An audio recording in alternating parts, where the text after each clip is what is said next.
खूप विषय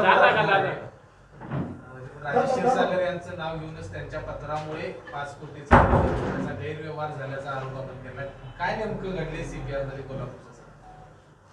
कोल्हापूर शहरा जिल्ह्यामध्ये सीपीआर रुग्णालयाची स्थापना ज्या दिवशी झाली त्या स्थापनेची संकल्पना अशी होती की कोल्हापूर जिल्ह्यातील असतील किंवा अन्य असतील गोरगरिबांना तिथे न्याय मिळावा.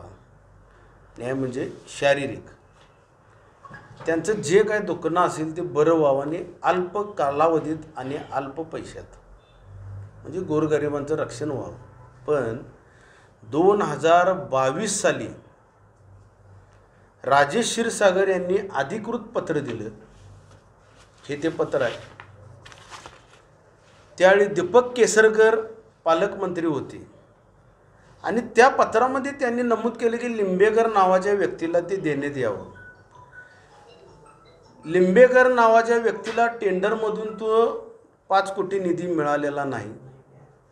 2 वर्षासाठी पुरेसा असणारा पुरवठा तर 12-15 वर्षासाठी यांनी खरेदी केला.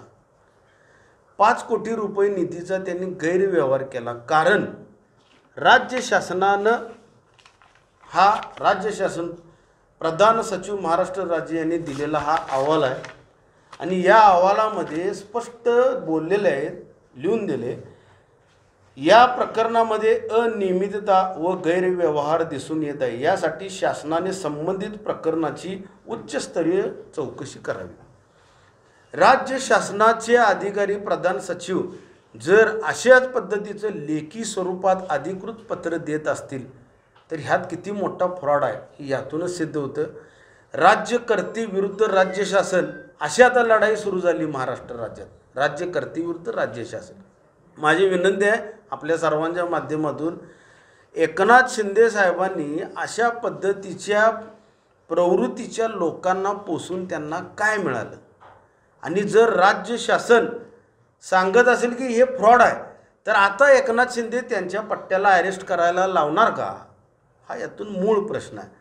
ज्या दीपक केसरकरांनी पालकमंत्री म्हणून जबाबदारीनं काम करायला हवं त्यांनी एका दिवसात या प्रकरणावर सही केली, मान्यता दिली आणि जे कोण डॉक्टर आहेत सीपीआरचे जे कोण असतील ते ज्यांनी एका दिवसात विदाउट टेंडर हे काम केलं, एका दिवसात सह्या केल्या, एका तासाच्या भरलेला ट्रक आत आणला, ह्या सगळ्या डॉक्टर लोकांच्यावर कारवाई झालीच पाहिजे. ही सगळी मॅनेज लोक आहेत, मॅनेज आहेत. हा अहवाल राज्य शासनाच्याच अधिकाऱ्यांनी दिलेला आहे. त्यामुळं आपल्या माध्यमातून मी महाराष्ट्र राज्याला व कोल्हापूरच्या जनतेला सांगू इच्छितो की अशा प्रवृत्ती आत्ताच थांबवणे काळाची गरज आहे. अन्यथा उद्या सुईच्या नावाखाली, सलाईनच्या नावाखाली, मेडिकलच्या कुठल्याही नावाखाली, टॅबलेटच्या नावाखाली काही भ्रष्टाचार होऊ शकतो. पेशंट बरा व्हायचं राहू दे पण तो बरा होण्याच्या अगोदर तो मृत्युमुखी पडेल कारण औषध बोगस असणार अशी प्रवृत्ती कोल्हापुरात वाढीत चाललेली आहे. आणि यामध्ये राजेश क्षीरसागर आहेत, मी लेखी पुरावा दिलेला आहे. जर ते नसतील त्यांनी उद्या माझ्या बरोबरीला इथं बसावं, प्रेस कॉन्फरन्स घ्यावी, दोघांची प्रेस एकत्र होऊ दे आणि त्यांनी सिद्ध करून दाखवावं की ह्यात मी नाही.